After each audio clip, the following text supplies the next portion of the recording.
Thanks for that, Tumisang. Well, humanitarian organization Gift of the Givers will be deploying its teams to Turkey and Syria today following 2 earthquakes there. The death toll from that disaster has reportedly risen to over 4,000 and thousands more have been injured while search and rescue operations continue. The head of search and rescue at Gift of the Givers, Dr. Ahmed Bham, joins us now for the latest on what Gift of the Givers is doing in terms of the help that it's giving to Turkey and Syria. Dr. Bham, thanks very much indeed for joining us. Can you give us the latest on what your teams are telling you? Good morning. Thank you for having me online. Sorry, when I've just landed here in Johannesburg and the preparations for the team are going on. Gift of the Givers will be responding to the Turkey earthquake. We've put a 25-member search and rescue team that's going to be deploying at 8 o'clock in the evening. Our teams are going to be flying out from Johannesburg and Cape Town airports. And then 2 days after that, we've got a 25-man medical team that consists of general surgeons, anaesthetists, orthopedic surgeons, and a full medical complement that will be assisting the earthquake efforts in Turkey. As you guys have seen, the death toll is increasing. It's over 2,500 people that passed away. That's the fatalities currently. And the response will be to Turkey, and a lot of devastation is also in Syria.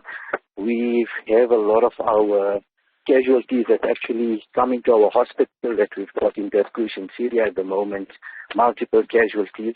But our teams are going to be responding through to Gazium and the different areas during this response. So, Dr. Bham, just from what you're saying, and just a note for our viewers as well, that death toll has already increased to well over 4,000, according to reports from Turkey.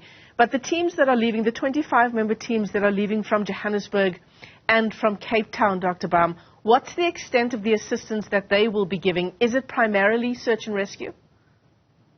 So primarily the first team that will be responding will be search and rescue interventions. We're going to be teaming up with the Turkey Disaster Agency, and they're going to be deploying us to different areas in Turkey where the devastation is. And that's how search and rescue teams are going to be deployed. In the interim, our medical teams that will be coming with us on the first group as well will be looking at which hospitals will be needing medical interventions and what specialities are needed. And then we'll just send feedback down to South Africa. So the second team that deploys will just bring the relevant medical equipment as well. But primarily, the first team will respond just for search and rescue efforts. As you know, about 48 countries are responding to Turkey currently. And South Africa has heeded the call as well to respond to Turkey. In terms of the supplies that you're taking along with you, Dr. Bham, what does that entail? So we're taking specialized search and rescue equipment, which is one of the equipment is called the GSS life locators, our search cameras. These modern equipment detects a lot of live victims that are trapped under the buildings as well. We're going to be partnering with agencies that have search dogs as well. And our rescue teams are specialized rescue technicians that are urban search and rescue capable. So they'll be doing quite a lot of searches in terms of those buildings. And so we've got advanced life support paramedics that will be joining us as well. And they'll be assisting, especially in the acute phase. As you know, the injuries are quite bad during this time. So that emergency intervention is very, very important, especially now in the rapid phase of the earthquake. And that's going to be just our initial acute response currently. This Gift of the Givers has a lot of experience in responding to disasters like what's unfolding in Turkey and Syria. You've got an incredible record of the work that the organization has done. Dr. Bham, as your teams prepare to go to that country, to both countries, to Turkey and Syria, what are they sort of bracing themselves for, given their experience in the field? Look, we're taking a very experienced team that has traveled to many responses like the earthquakes in Haiti as well. But the challenges that we're facing in Turkey is the extreme weather. So that's, one of the elements that the team will have to deal with as well. And just to prepare as well. And, going into a disaster zone, especially during the first hours, during that acute phase, it's a lot of chaos and finding our feet and where to respond. But it looks like Turkey has set up quite a good structured response where they'll send the different teams coming in. In the interim as well, we'll be providing humanitarian aid, which we've already started. We've released a lot of funds yesterday in terms of already assisting because our officers are in Turkey and in Syria at the moment. Yeah. Obviously, there are calls now. You already said that 48 countries are responding to this disaster, but just given the scale of this disaster, Dr. Bham, reports are telling us this morning that, people who have been rescued from the rubble, they talk about hearing others who are still trapped under the rubble. So it's really a case of needing boots on the ground, right? If we're going to respond in time to save more lives, what would be your call to other organizations like Gift of the Givers at this time? Exactly. Those are the important points. So the first 28 and 48 hours are very critical during disaster response and earthquakes as well.